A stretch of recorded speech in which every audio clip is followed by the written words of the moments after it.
राधा स्वामी जी। बाणी बाणी अज्ञात अनामी, सतनाम सत्पुरुष की। प्रश्न पूछा गया है एक मेरे मित्र द्वारा कि इतने सत्संग सुनने के बावजूद भी सद्गुरु से प्रेम ना जगने का कारण क्या है। आपको इतना सुनने के बावजूद नकली प्रेम का गोरख धंधा ठप क्यों नहीं होता है। मनदीप भाई, कृपया इस विषय के बारे में हमें बताने की अनुकंपा करें, हम बहुत आभारी रहेंगे। देखो मेरे मित्र, अभी सुना नहीं, अभी सुनने की सिर्फ शुरुआत है। कानों से सुना होगा, तुमने नहीं सुना। कान के सुन लेने से क्या होगा, कान की कोई समस्या थोड़े है। कान की समस्या होती हल हो जाती। समस्या हृदय की है, हृदय सुनेगा तभी हल होगी। इतना सुनने का तो सवाल ही नहीं है। एक शब्द भी तुमने सुन लिया होता, एक इशारा भी सुन लिया होता तो भी बात हो गई होती। क्योंकि मैं वही कह रहा हूँ बहुत बहुत रूपों में।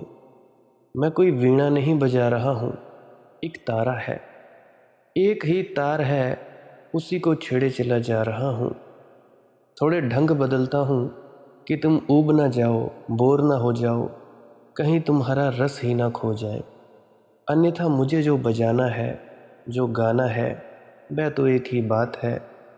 ध्यान यानी प्रेम, प्रेम यानी प्रेम। बहुत रूपों में उसकी प्रतिमा तुम्हारे लिए सजाता हूँ कि किसी दिन शायद तुम सुन लोगे, किसी दिन जागोगे और देख लोगे। किसी सौभाग्य के क्षण में मेरा और तुम्हारा शायद मिलन हो जाए। तुम मेरी बातों को सुन लोगे, तुम्हारा अपने सद्गुरु के प्रति प्रेम जाग जाएगा। पर ऐसा मत सोचो कि आपको इतना सुनने के बावजूद अभी सुना ही नहीं है, क्योंकि सुनते ही घटना हो जाएगी। ये तो ऐसे ही हुआ कि तुम कहो, आग में इतना हाथ डालने के बावजूद मैं जलता क्यों नहीं, मैं जलती क्यों नहीं। तो डाला ही ना होगा हाथ। हाथ डाल दो तो फिर क्या जलोगे नहीं, जलोगे ही। कोई उपाय नहीं बचने का, हाथ ना डाला होगा, दूर ही दूर हाथ को रखा होगा, या सपने में किसी आग में हाथ डाला होगा कि सुबह जागकर पाया जाता है कि नहीं, हाथ जला नहीं। या तो आग झूठी रही होगी या हाथ डाला ही ना होगा। ये दो ही संभावनाएं हैं। या तो मैं जो कहता हूँ वह आग ही ना होगी तो तुम्हारा हाथ नहीं जलता, या फिर तुमने हाथ ही ना डाला होगा और मैं तुमसे कहता हूँ आग झूठी नहीं हो सकती, क्योंकि उसमें मैं जल गया। कोई कारण नहीं है कि तुम क्यों न जल जाओ। तुम दूर दूर से खेलने में लगे हो, सुनते तुम हो, सुनते कहाँ हो। सुनते मालूम पड़ते हो, सुनते कहाँ हो। सुनते हो ऐसा मान ज़रूर लेते हो, सुनते कहाँ हो। तुम नहीं सुनते हो। अगर सच में ही सुन लिया होता तो घटना घट जाती, सद्गुरु के प्रति प्रेम बह जाता, प्रेम पैदा हो जाता। साथ ही मित्र ने पूछा है कि जब भी दर्शनों के लिए मैं बैठा होता हूँ तो मुझे बाबा जी के आने से पहले ही कंपकपी होने लगती है, जबकि कुछ और मित्र डटकर रहते हैं और बातचीत भी करते हैं आपस में। सिर्फ मुझे ही ऐसा भय क्यों होता है। देखो मेरे मित्र, वे जो डटे रहते हैं लाइनों में, पंक्तियों में, वे भी डरे हुए हैं। देखो डर के दो रूप हैं, या तो कंपकंपी लगती है या आदमी डटकर खड़ा हो जाता है। वे दोनों ही भय के रूप हैं। कायरता और बहादुरी भय के दो सिक्के हैं, उनमें कोई फर्क नहीं है बड़ा। बहादुर से बहादुर भी भीतर कायर होता है और कायर से कायर भी भीतर बहादुर होता है। वे एक ही सिक्के के दो पहलू हैं। सामान्य स्वाभाविक जो बात है वह ना तो कंपकपी लगती है और ना डटकर तुम खड़े होते हो। डटकर किसके खिलाफ खड़े होना है, डटकर अपनी ही कंपकपी के खिलाफ खड़े हो रहे हो। डर है क्या, डटना किसके खिलाफ है। डर ये है कि तुम सद्गुरु के सामने आओगे तो तुमने अपनी जो प्रतिमा बना रखी है वह खंडित होगी। सद्गुरु का दर्पण तुम्हारी असलियत तुम्हें दिखाएगा, इससे तुम डरे हुए हो। ये एक ढंग है। दूसरे हैं जो अकड़ कर बैठे रहते हैं दर्पण के सामने, बिल्कुल बैठे रहते हैं, अकड़े अकड़े रहते हैं, ज़रा भी शिथिल ना होंगे, दर्पण को मौका ही ना देंगे कि वह असलियत बता दे।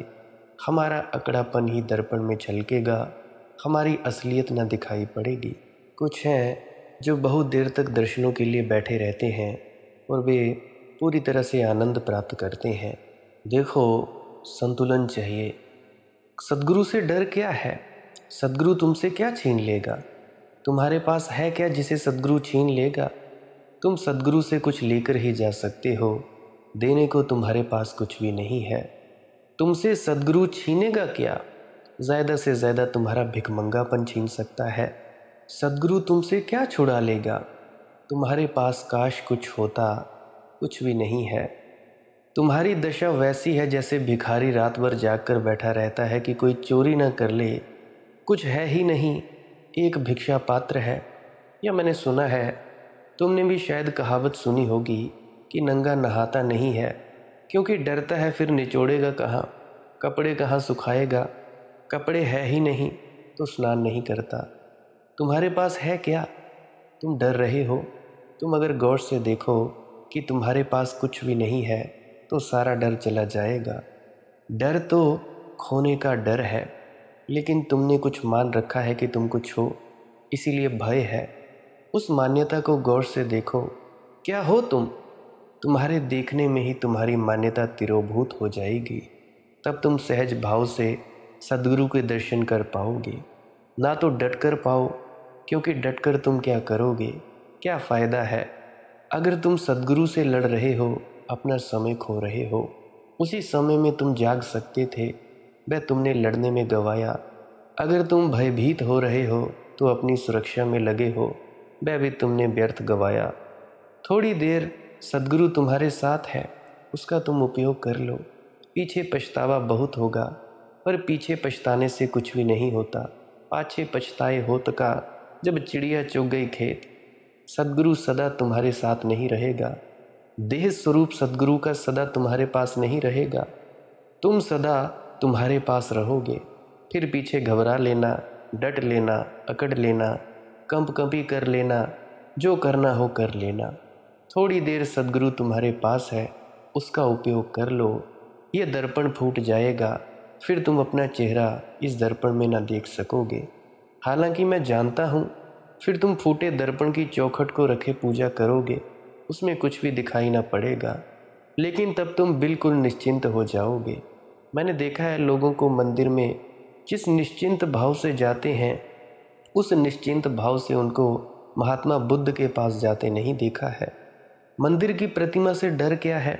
ना कंपकपी लगती, ना अपने गुण अवगुण का पता लगता, ना अपने कुकर्मों का पता लगता, डट कर जाते हैं। मंदिर की प्रतिमा है ही नहीं, चौखट बची है, दर्पण तो कभी का जा चुका। इसके पहले की वैसी घड़ी आए, उपयोग कर लो सद्गुरु का। अपने को देखने का मौका मिला है, उसे खो मत। न घबराने में, न अकड़ने में। सरल सामान्य बनो, सहज बनो।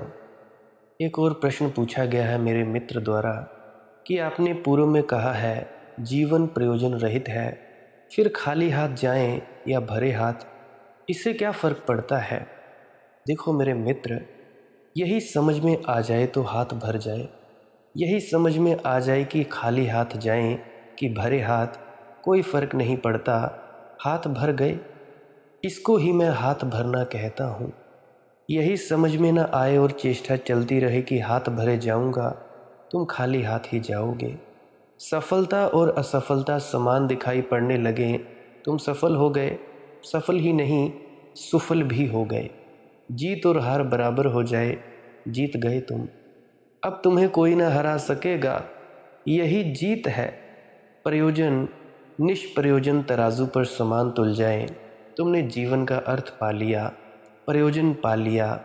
कुछ और पाने को ज़्यादा भी नहीं है, लेकिन इससे ज़्यादा और पाने को हो भी क्या सकता है? इसी घड़ी में ही तो तुम्हारे जीवन का कमल खिल सकता है, जब ना कोई प्रयोजन है, ना कोई प्रयोजन नहीं है, ना कोई सार है, ना कुछ असार है। जीवन को तुमने बिना द्वंद को स्वीकार कर लिया। हार ना जीत, सफलता ना असफलता, अंधेरा ना प्रकाश, जीवन ना मृत्यु, तुमने द्वंद्व छोड़ दिया, जीवन को तुमने जैसा है स्वीकार किया अनन्य भाव से, वहीं तुम्हारे जीवन का कमल खिल जाता है। हाथ तुम्हारे भर गए, दुनिया तुम्हारे हाथ भला खाली देखे, दुनिया से क्या लेना देना है। तुम जानोगे कि तुम्हारे हाथ भरे हैं, तुम नाचते जाओगे, तुम रोते ना जाओगे। सद्गुरु तुम्हें लेने आएगा, तुम्हारे आंसू भी गिरेंगे तो उन आंसुओं में गीत होंगे। आनंद का अहोभाव होगा, तुम मरोगे भी तो तुम एक सुगंध छोड़ जाओगे। जैसा फूल गिर जाता है भूमि में और सुगंध आकाश में उड़ जाती है, तुम्हारी मृत्यु भी एक परम उत्सव का क्षण होगी। हाथ भर गए, यही मेरा अर्थ है। अब हम थोड़ा शेख फरीद जी के वाणी में से ये समझने की चेष्टा करेंगे कि हम किस प्रकार से इस माया जाल में फंसे हुए हैं। काल किस प्रकार से हमें इस माया जाल में फंसाता है। बाबा शेख फरीद जी की वाणी है, सरवर पंखी हेकड़ो फाहीवाल 50, इह तन लहरी गड्ढ थिया सच्चे तेरी आस। ये बाबा शेख फरीद साहिब जी की वाणी है। इन शब्दों को समझने से पहले मुझे एक बात याद आ रही है। सैमुअल बेकेट पश्चिम का एक बहुत बड़ा विचारक और नाटककार पेरिस की एक गली से गुजर रहा था। सांझ हो गई थी। एक भिखारी जैसा दिखने वाला आदमी उसके पास आया, ऐसे हाव भाव से जैसे भीख मांगना चाहता हो।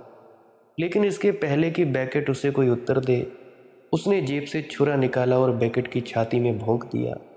बेकेट बेहोश होकर गिर गया और वह आदमी पकड़ लिया गया। 15 दिन बाद जब बेकेट अस्पताल से बाहर निकला, चोट घातक थी, लेकिन 15 दिन अस्पताल में वह यही सोचता रहा कि इस आदमी ने चोट की क्यों। ना कोई दुश्मनी तो दूर, कोई जान पहचान भी नहीं। इस आदमी को इसके पहले कभी देखा ही ना था। एक ही जिज्ञासा उसके मन में चलती रही, अस्पताल से छूटूं तो सीधा जेल खाने जाऊं। कोई शिकायत नहीं थी मन में, सिर्फ ये जानने की जिज्ञासा थी कि हमला इसने किया क्यों।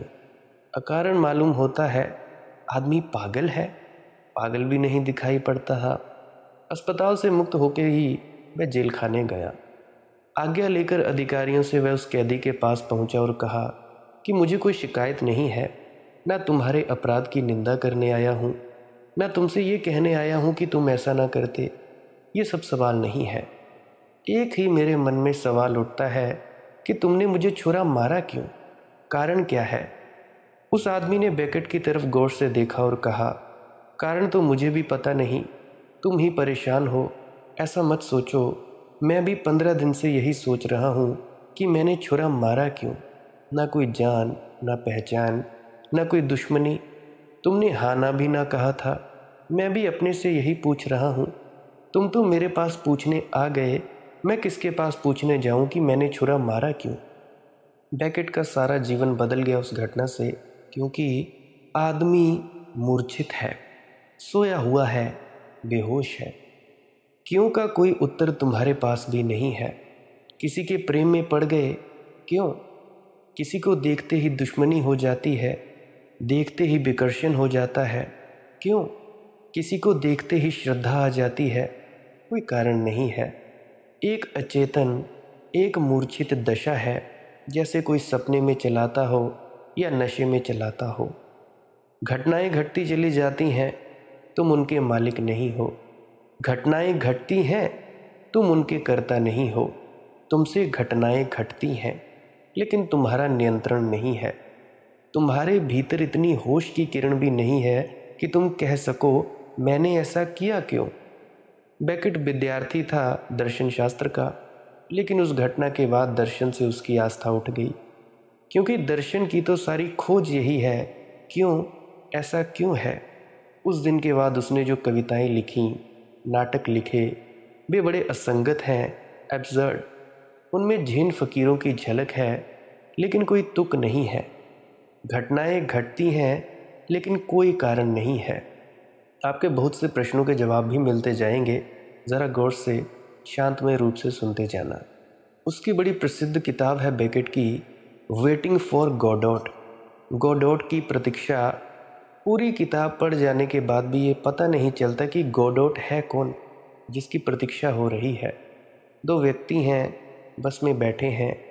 और ऐसा उनका ख्याल है गोडोट आने वाला है।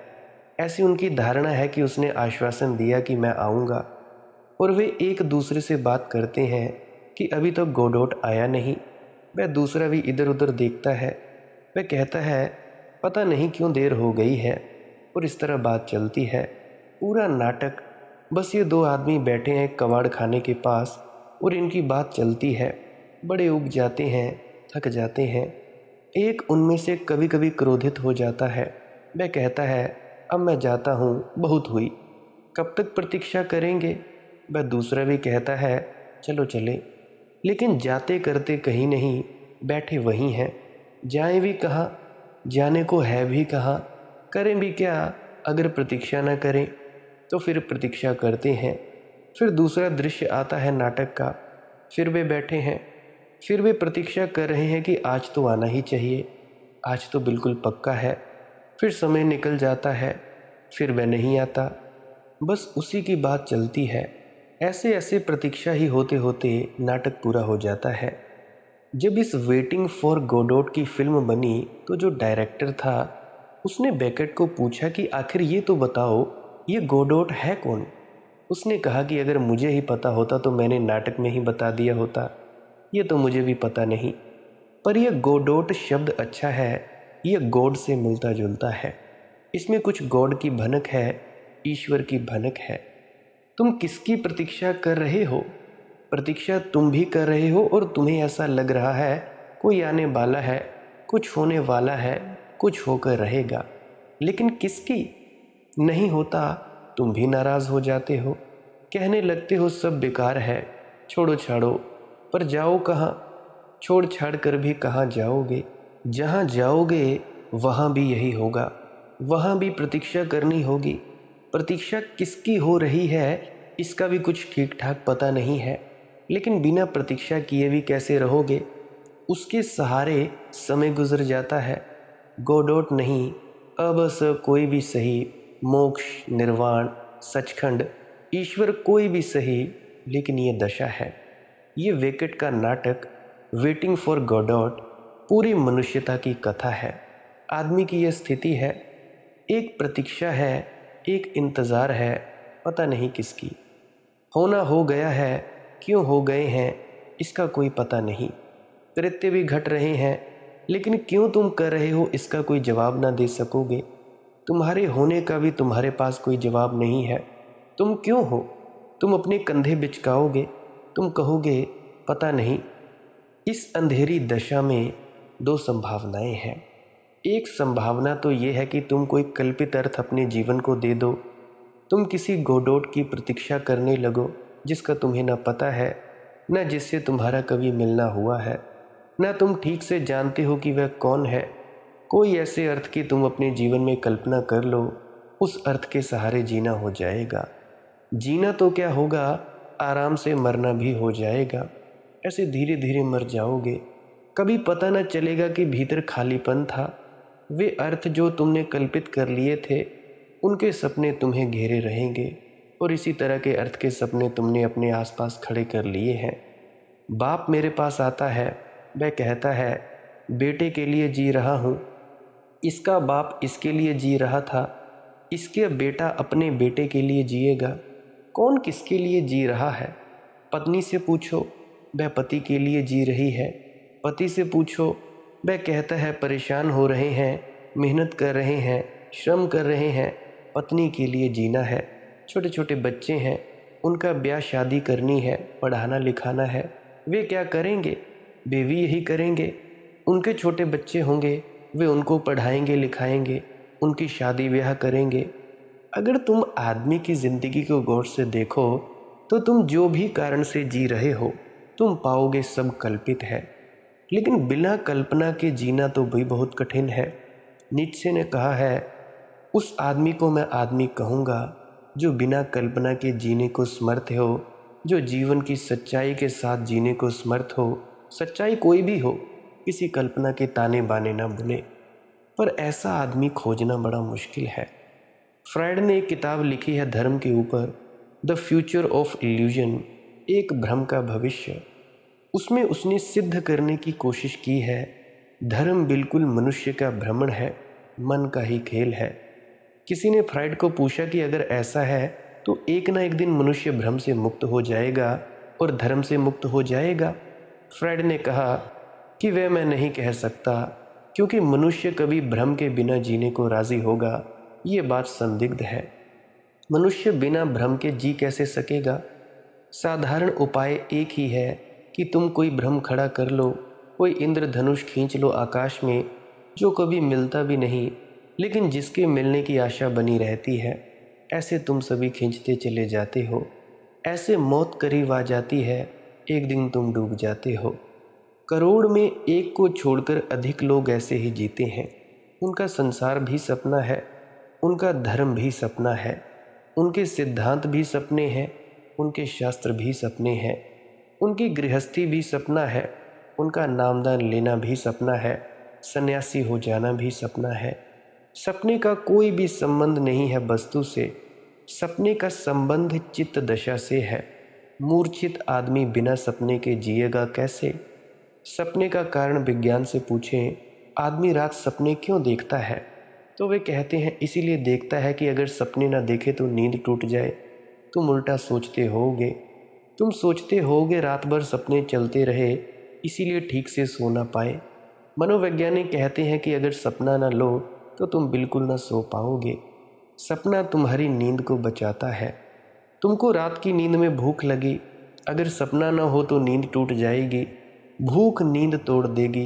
तुम सपना देखते हो कि पहुंच गए अपने फ्रिज के पास, सामान निकाल लिया सपने में, तृप्ति भर भोजन कर लिया सपने में, लेकिन इस सपने में नींद को नहीं टूटने दिया, नींद की भूख को झूठे भोजन में छिपा दिया। अलार्म की घंटी बजी, नींद टूट जाएगी, लेकिन सपने में तुम सुनते हो मंदिर की घंटी बज रही है। एक सपना आ गया, मंदिर की घंटी बज रही है, अब नींद के टूटने की कोई ज़रूरत नहीं, तुमने अलार्म को भी सपने में समाविष्ट कर लिया।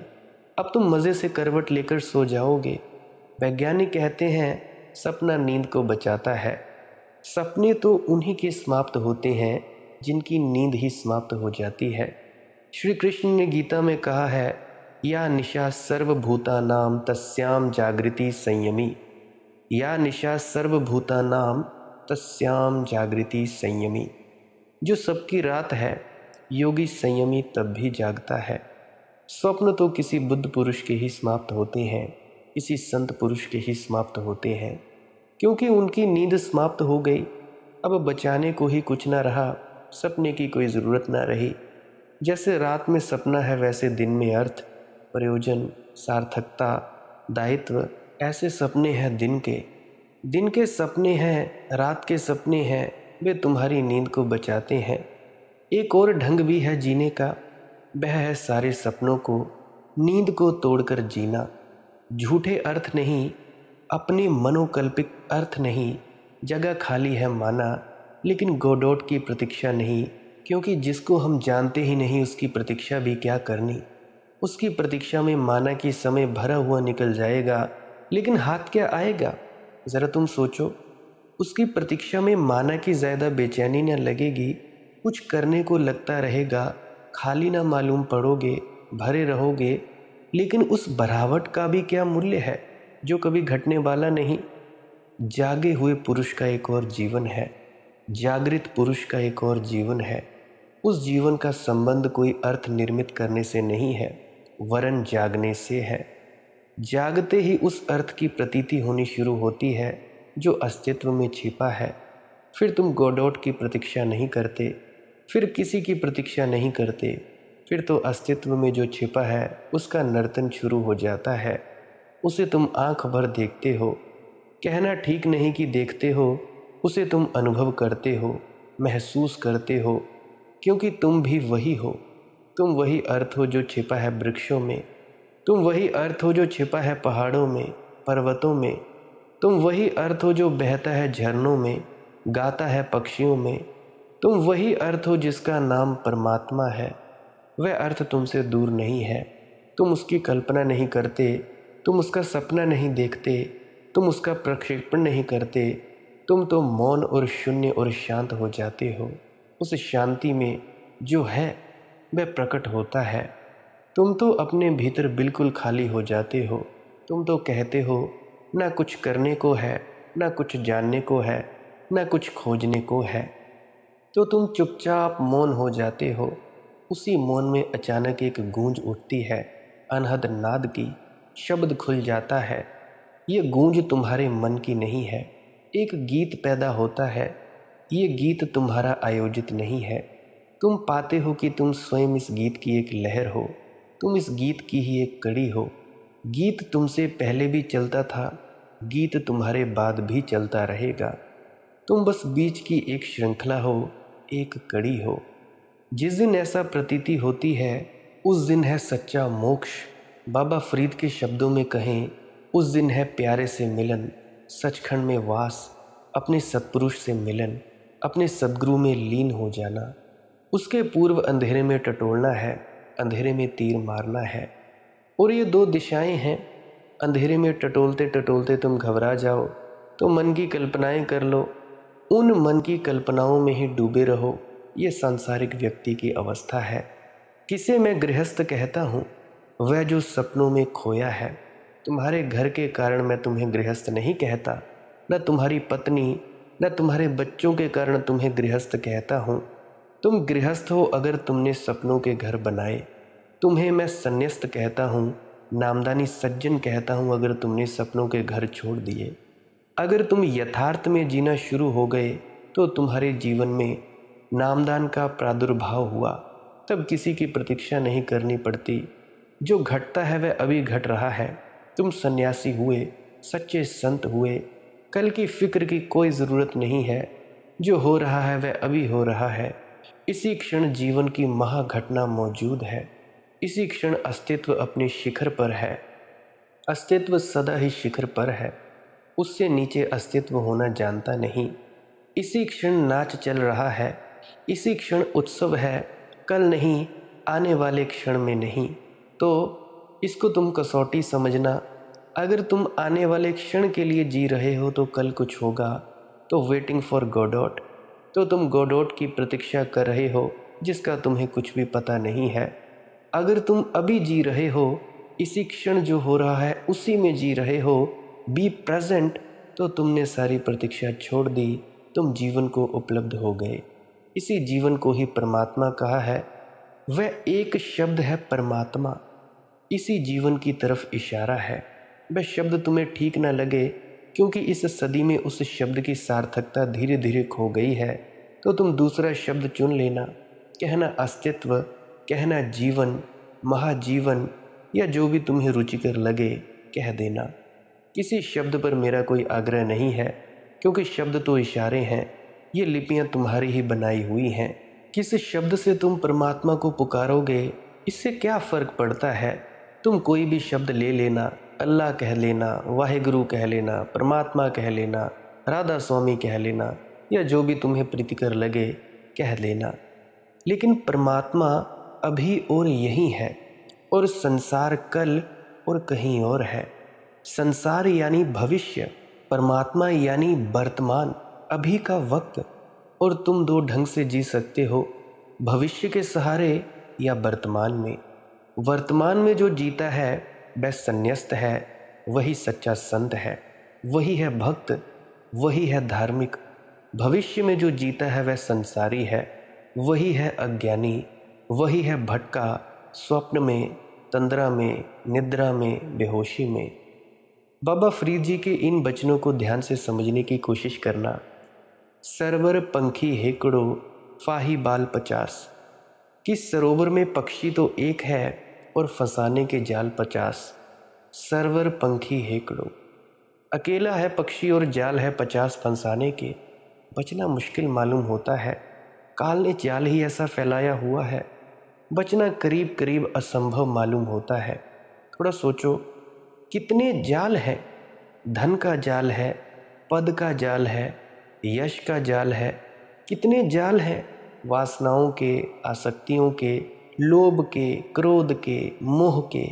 कितने जाल हैं शरीर के, मन के। चारों तरफ फंसाने के उपाय हैं। और पक्षी है अकेला और जाल है 50। एक से बचो, दूसरे में उलझना हो जाता है। इधर बच नहीं पाते खाई से कि कुएं में गिरना हो जाता है। इसीलिए जो बहुत सजग है वही बच पाएगा, जो बहुत ज़्यादा जागृत है वही बच पाएगा। इसलिए तुमसे बार बार कहता हूँ, भजन किया करो, सिमरन किया करो, ताकि जागृति आए। बच वही पाएगा जो एक जाल से नहीं बच रहा, बल्कि जो जाल के रहस्य को समझ गया उससे बच रहा है। एक जाल से बचने में कोई कठिनाई नहीं है, तुम बच सकते हो। समझो, तुम्हारे जीवन में काम वासना है, बड़ा जाल है, बड़े से बड़ा जाल है। उद्दाम उसका वेग है, स्वाभाविक है, क्योंकि काम वासना से ही मनुष्य पैदा होता है। शरीर का कण कण काम वासना से ही निर्मित होता है। माँ के पेट में जो तुम्हारा पहला अणु था, वह तुम्हारे पिता और तुम्हारी माँ की वासना के दो अणुओं का मेल था। फिर उसी का विस्तार होकर तुम्हारा पूरा शरीर बना, तुम्हारा मन बना, तुम बने। तुम्हारे रोए रोए में वासना है, स्वाभाविक है। उसका वेग इतना है, तुम लाख कस्में खाओ, व्रत नियम संयम बनाओ, टूट टूट जाते हैं। पछताओ कितने ही, फिर उलझ जाते हो। लेकिन अगर तुम जबरदस्ती करो तो बच सकते हो। फिर बहुत से सन्यासी, साधु, भिक्षु जबरदस्ती अपने को रोक लेते हैं। तुम चाहो तो रोक सकते हो जबरदस्ती, क्योंकि काम वासना कुछ ऐसी वासना नहीं है कि उससे जीवन संकट में पड़ जाए। अगर तुम भूख को जबरदस्ती रोको तो ज़्यादा से ज़्यादा 3 महीने ज़िंदा रह सकोगे।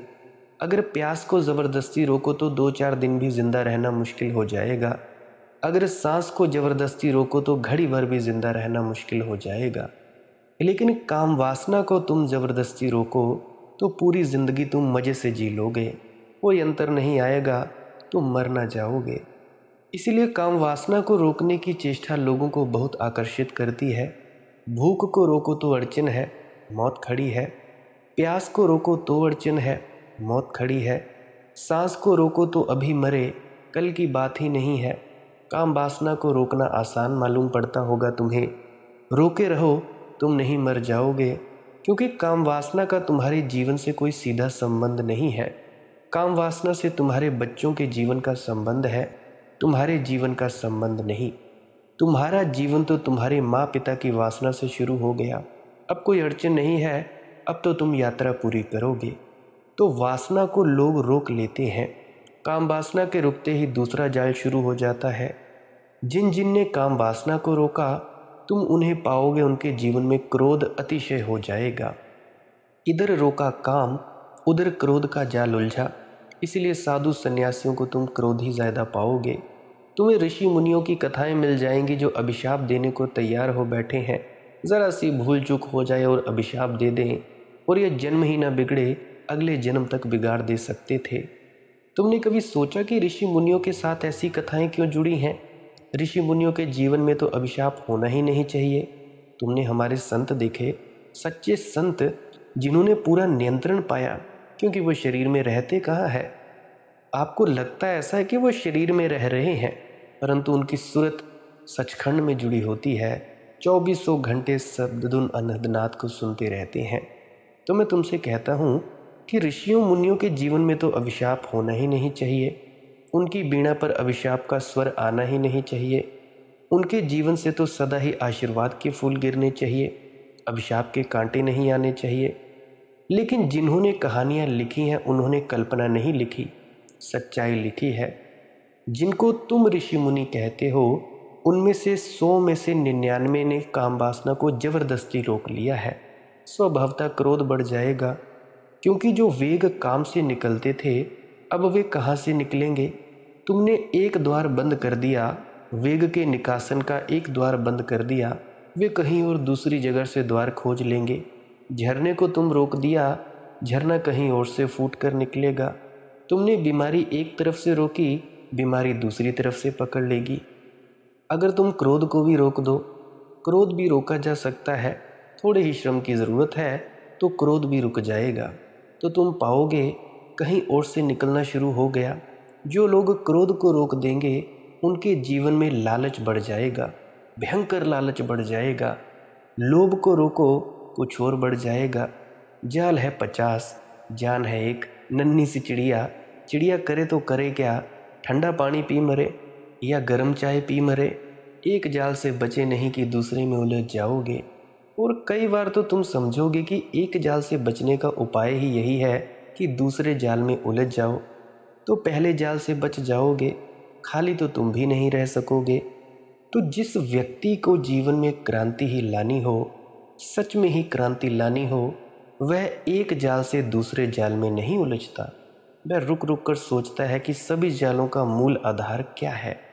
मूल आधार से बचने की फिक्र करना, पत्ते पत्ते मत जाना, जड़ काट देना।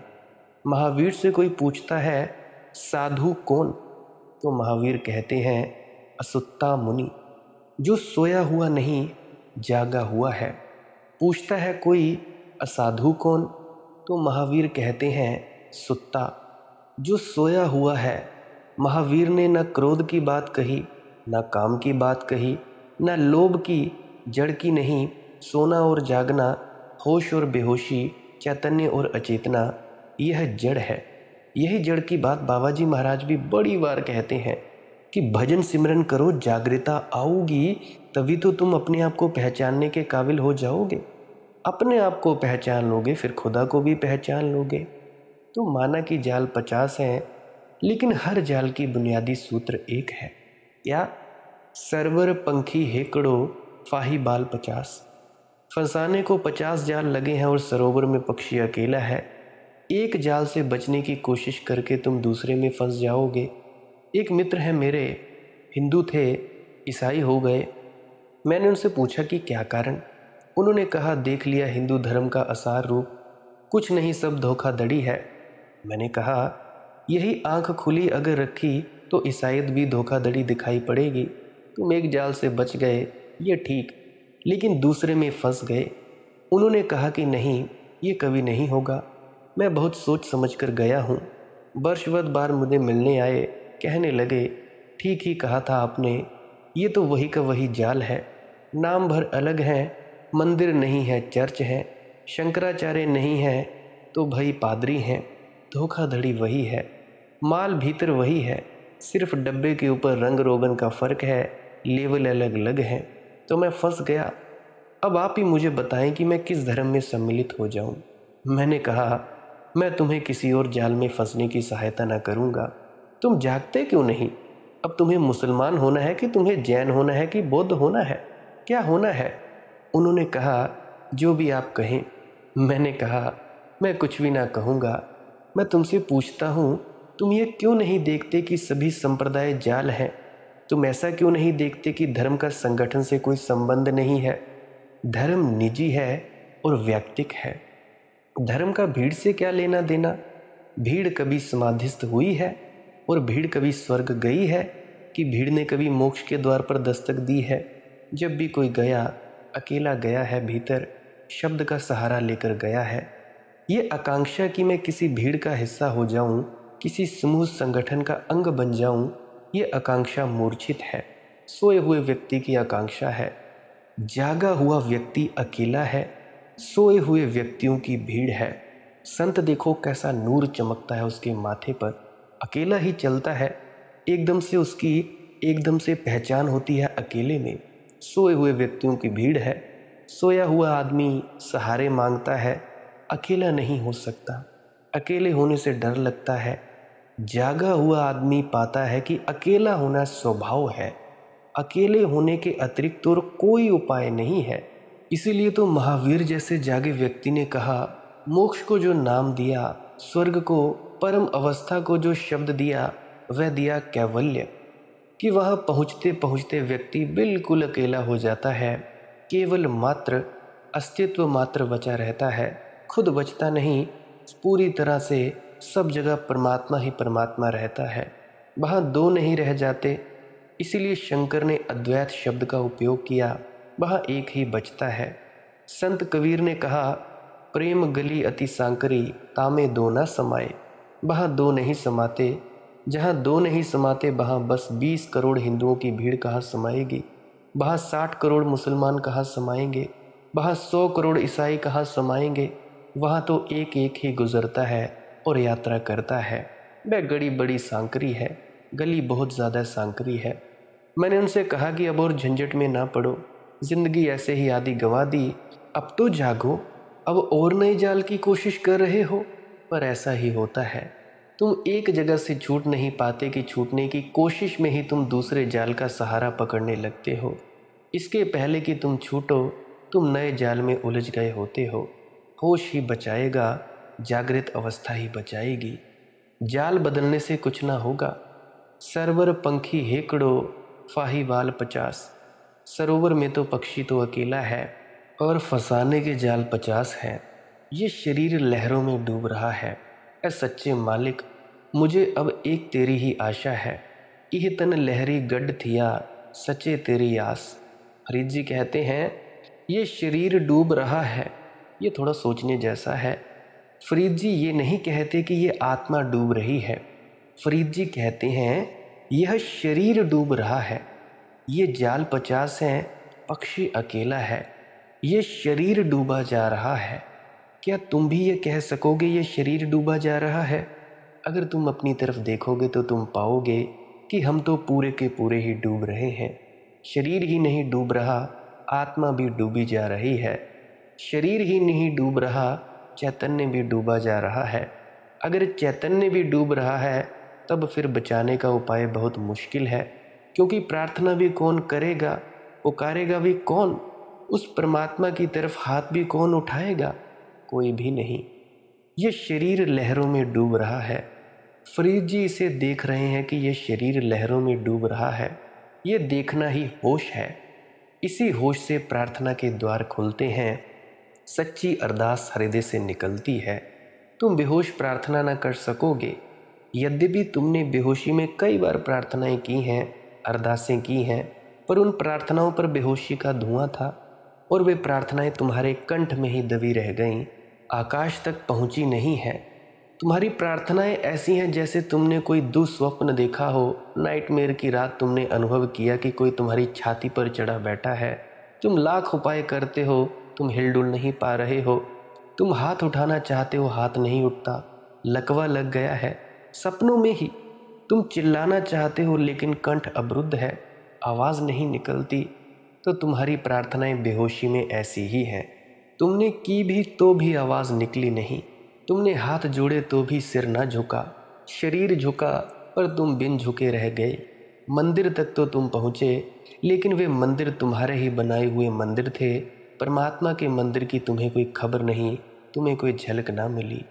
शरीर डूबता हो और तुम देखने वाले साक्षी हो, तो ही तुम कह सकोगे, ऐ सच्चे मालिक, मुझे अब एक ही तेरी ही आशा है।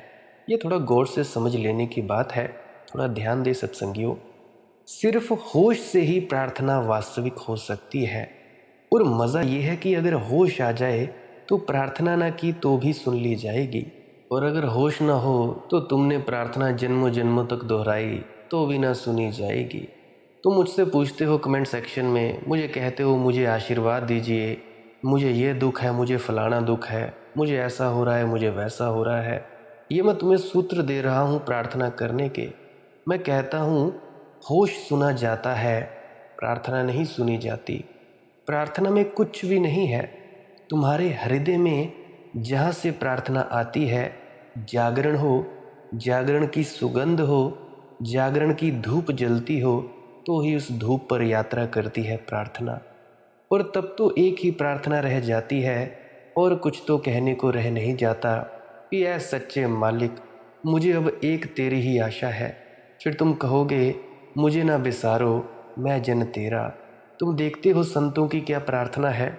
संतों की बस इतनी सी प्रार्थना है, मुझे ना विसारो, मैं जन तेरा। और फिर तुम देखते हो कि संता के कार्य आप खलोया, हर कम करावन आया राम। संतों के कार्य करता है वो राम, वो परमात्मा, वो सत्पुरुष। संतों के कार्य वो करता है।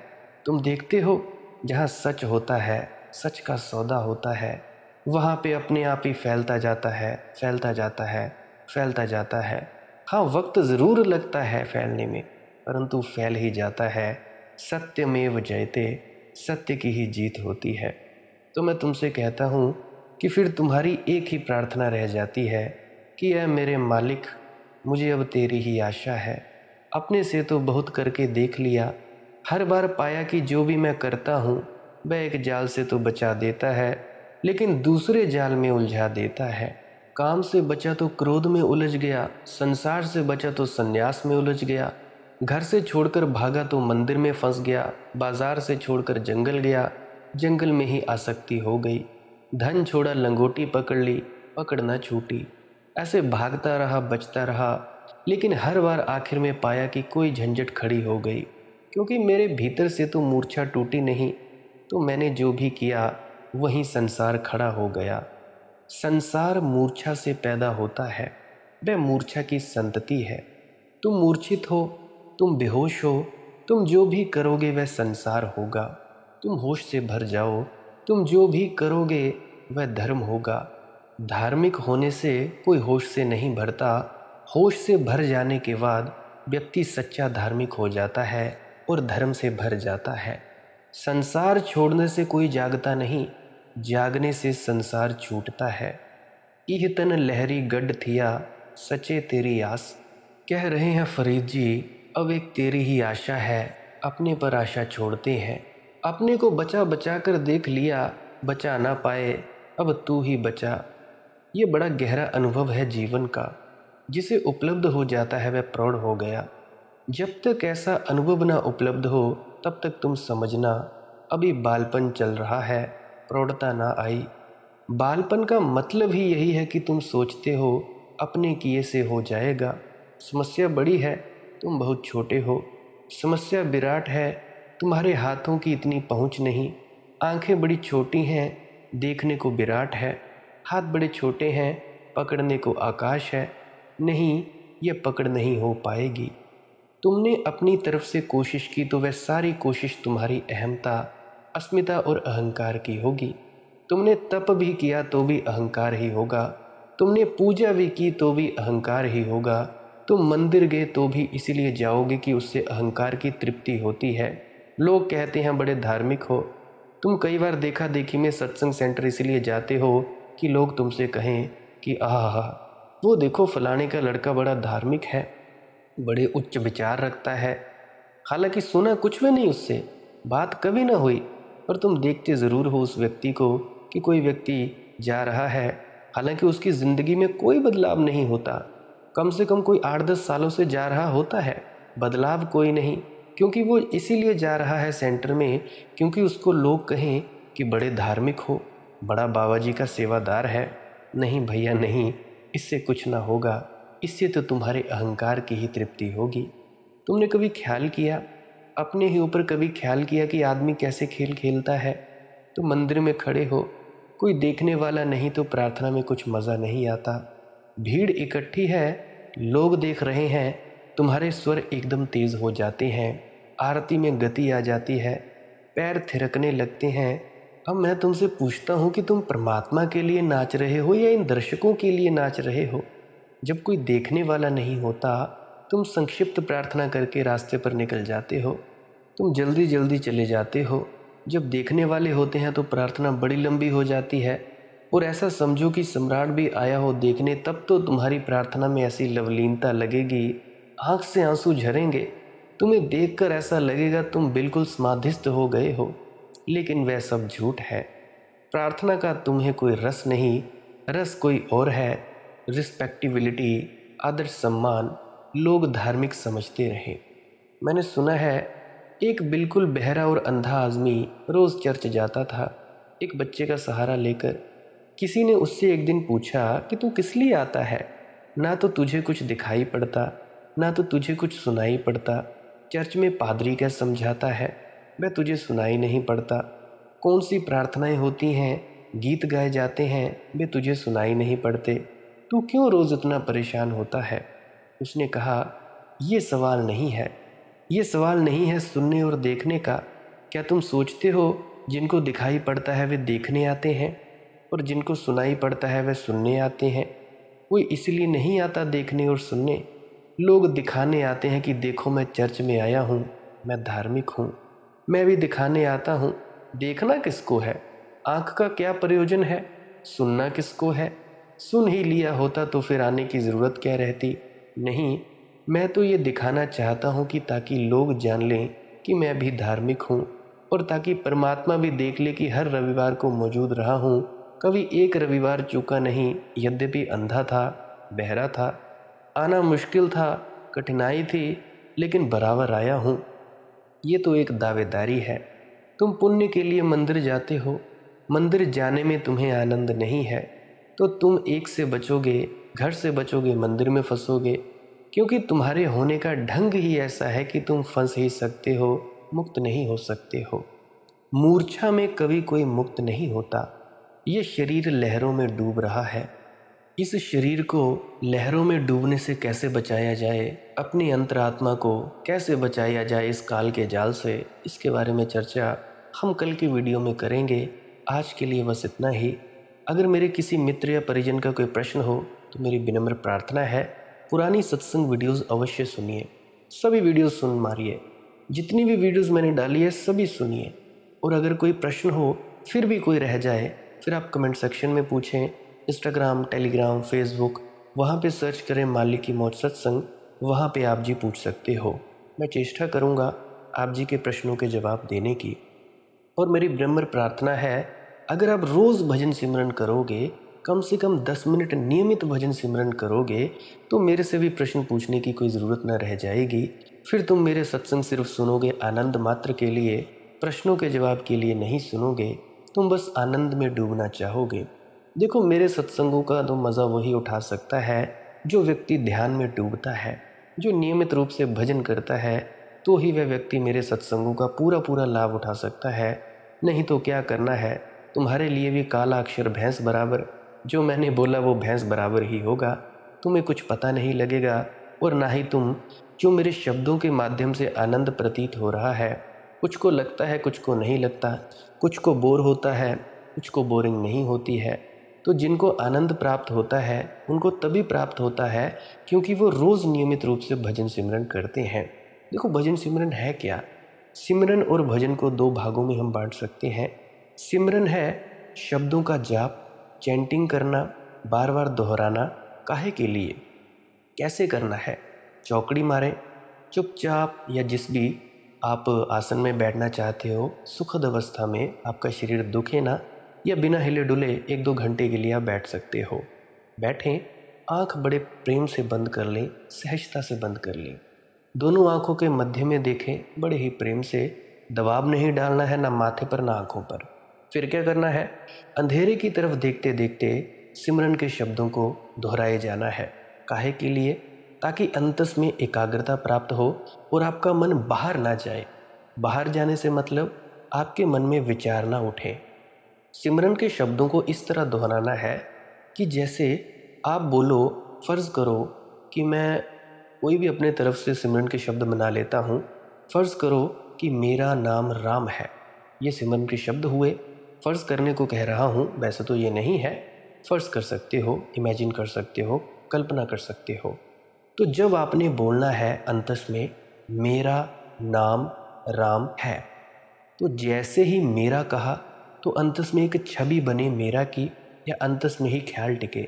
जैसे आप बोलो मेरा नाम राम है, जैसे ऐसे सोचो कि जैसे जैसे आप बोल रहे हो वैसे वैसे माथे की स्क्रीन पर यही शब्द चल रहे हैं। शुरू शुरू में ऐसा होगा, धीरे धीरे आपका ध्यान दोनों आंखों के बीच में टिकने लगेगा। कहने का मतलब ये है, जब भी तुम इन शब्दों का जाप करो, तुम्हारी जुबान बोले, कंठ बोले, अंतस बोले और मन सुने। और ये करते करते करते करते तुम अपने आप को भूल जाओ, सिमरन करने वाला ना रह जाए, बस सिमरन ही सिमरन चले। तुम्हें ये ना लगे कि मैं सिमरन कर रहा हूँ, तुम्हें बस ये लगे कि सिमरन होता जा रहा है, होता जा रहा है। फिर पूर्ण एकाग्रता होगी तीसरे तिल पर, दोनों आंखों के मध्य में, या जिसको तुम शिवनेत्र कहते हो। इससे क्या होगा, धीरे धीरे दोनों आंखों के मध्य में रोशनी प्रकट होगी। रोशनी ना भी दिखाई दे तब भी कोई चिंता की बात नहीं है, अंधेरे की तरफ ही देखते रहें। और एक तुम्हें ध्वनि सुनाई देगी सन्नाटे की। घंटा और शंख भी सुनाई दे सकता है, वो तो थोड़ी बाद की दशा है, पर शुरू शुरू में सन्नाटे की, साई साई की झिंगुर जैसी आवाज़ सुनाई देती है। तो इस झिंगुर जैसी आवाज़ को सुनना है। पहले आपने क्या करना है, सिमरन।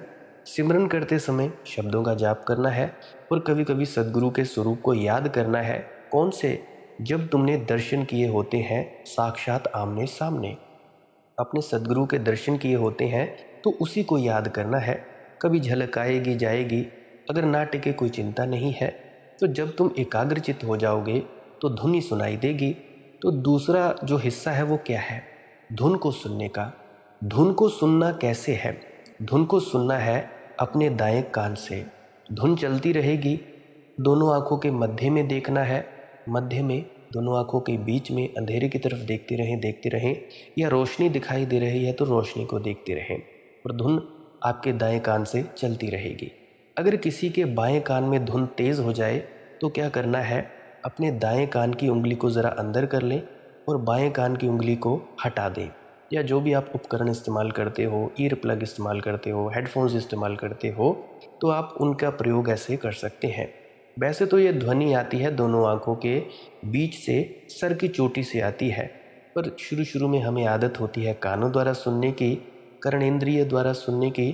तो आप जी को ऐसा प्रतीत होगा कि कानों के द्वारा सुनाई दे रही है। पर जैसे जैसे तुम्हारा भजन सिमरन में तरक्की होती जाएगी, ये जो ध्वनि है ये माथे के बीच में से आनी शुरू हो जाएगी। बहुत से लोगों का प्रश्न रहता है कि मन काबू कैसे करें, मन काबू नहीं आता। तो अगर तुम इस प्रकार से सही ढंग से सिमरन करोगे तो मन अपने आप ही काबू में आ जाएगा। धीरे धीरे धीरे धीरे धीरे धीरे यहाँ पे रसरी आवत जात है, सिल पर पड़े निशान हो जाता है। तो ये मन क्या चीज़ है? धीरे धीरे होगा। 10-10 मिनट, 20-20 मिनट लगातार करते जाएं, तो इससे आपका मन खुद ब खुद ठहर जाएगा। देखो, ये कोई जादू की छड़ी तो नहीं है कि घुमाएगी जी अभी हो गया। तुम्हारा मन इतना बाहर फैला है, और फिर क्या तुम सोचते हो कि इतनी जल्दी से ये इकट्ठा हो जाएगा अंतस में? कभी मन बहनों में भागता है, भाइयों में, बच्चों में, कभी दुकान पे जाता है, कभी कोई तो कभी कोई। तो इस मन को पहले अंतस में लाना होता है। इस अंतस में लाने को कहते हैं अंतर्मुखी साधना। तो मैं कहता हूँ कि भजन के वक्त तुमने सिर्फ धुन को सुनना है, धुन में ही लीन हो जाना है।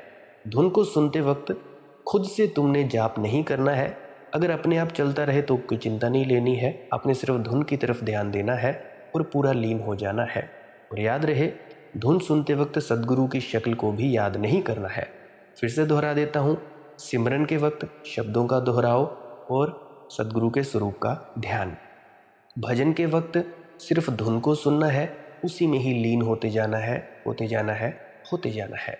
देखो, ये जो सिमरन के शब्द हैं ये साधन है, और हमारा लक्ष्य है धुन को सुनना। धुन को सुनते सुनते ही आपको अंतस में प्रकाश दिखाई देगा और आप रूहानी मंडलों की चढ़ाई कर पाओगे। यही आपको शांति देगी, आनंद देगी। जो भी कमेंट में लिखते हैं कि हम बड़े दुखी हैं, हमें ये है, हमें वो है, तो वो भजन सिमरन करें और मालिक की रज़ा और भाने में रहना सीखें। जितना ज़्यादा भजन सिमरन करेंगे उतना ज़्यादा मालिक की दया मेहर होगी, और उसकी दया मेहर से वो चाहे तो क्या नहीं कर सकता है। वो चाहे तो आपके दुखों का निवारण कर सकता है, वो चाहे तो ना करे, उसकी मौज। और आपने क्या करना है? आपने निरंतर लगातार भजन सिमरन करते रहना है। देखो, मैं तो यही कहता हूँ कि अगर तुम्हें अपने दुखों से निजात पानी है तो भजन सिमरन करते रहो, या दूसरी भाषा में ध्यान में उतरते रहो। भजन सिमरन है क्या? मैंने अभी आप जी को बताया है, मेरे ख्याल से आप समझ पाए होंगे। गुरु प्यारी साथ संगत जी, अगर आप जी को इस सत्संग वीडियो से कुछ भी सीखने को मिला है तो आप जी इस वीडियो को लाइक ज़रूर करें, और आप कमेंट सेक्शन में राधा स्वामी ज़रूर लिखें, और अपने मित्रों तथा परिजनों तक ज़रूर वीडियो साझा करें, ताकि लोगों को भी पता लगे कि क्या हमें करना है, क्या नहीं है, हमारी कहाँ कहाँ कमियाँ हो रही हैं। बाकी आपकी अपनी मौज है, शेयर करना हो तो कर दें, नहीं तो कोई दिक्कत की बात नहीं है। और अगर आप जी को ये सत्संग वीडियो से कुछ समझ नहीं आया तो इस वीडियो को डिसलाइक अवश्य करें। सब्सक्राइब कर सकते हैं इस चैनल को अगर रोज़ाना नए नए सत्संग सुनना चाहते हो। सत्संग का वक्त रहता है सुबह 6 से 7 बजे तक। अगर कभी इस वक्त के बीच में सत्संग ना डले तो आप जी शाम तक का इंतज़ार करें। फिर भी ना डले तो पुराने सत्संग वीडियोज़ को अवश्य सुनें। देखो, अगर कोई वीडियो समझ में ना आए तो बार बार सुनें, और आप इन वीडियोज़ का प्रयोग ध्यान में उतरने के लिए भी कर सकते हो, कुछ सीखने के लिए कर सकते हो, नई नई शिक्षा ग्रहण करने के लिए कर सकते हो, जहाँ अड़चन है अड़चनों को दूर करने के लिए कर सकते हो। जैसा मर्जी चाहो आप उतना प्रयोग में ले सकते हो। और अगर आपको नहीं सब्सक्राइब करना है इस चैनल को तो रोज़ाना यूट्यूब पर जाएं, सर्च करें मालिक की मौज सत्संग। जो भी नया सत्संग होगा आप जी को मिल जाएगा। और मेरी प्रार्थना है कृपया पुरानी वीडियोस अवश्य सुन लिया करें, क्योंकि आप वही वही प्रश्न पूछते हो जो आपको मैं कई बार जवाब दे चुका हूँ। कोई भी नया व्यक्ति आता है, सब्सक्राइब करता है, वो वही प्रश्न पूछता है जिसके जवाब मैंने पुरानी वीडियोस में दे दिए होते हैं। मेरी प्रार्थना है पुरानी वीडियोस भी अवश्य सुन लिया करें। अगर पुरानी वीडियोस से संतुष्टि ना मिले फिर मेरे पास आएँ, मैं खुशी खुशी आप जी के जवाब देने के लिए तैयार हूँ, तत्पर हूँ। आप मुझे इतने अंत तक सुनते हो, इतना प्रेम प्यार देते हो, इसके लिए आप जी का बहुत बहुत धन्यवाद, बहुत बहुत शुक्रिया। अंत में आपके भीतर बैठे परमात्मा को प्रणाम करता हूँ। भजन करते रहिए, सभी से प्रेम करें, नफरत ना करें। आपको प्रणाम। राधा स्वामी जी।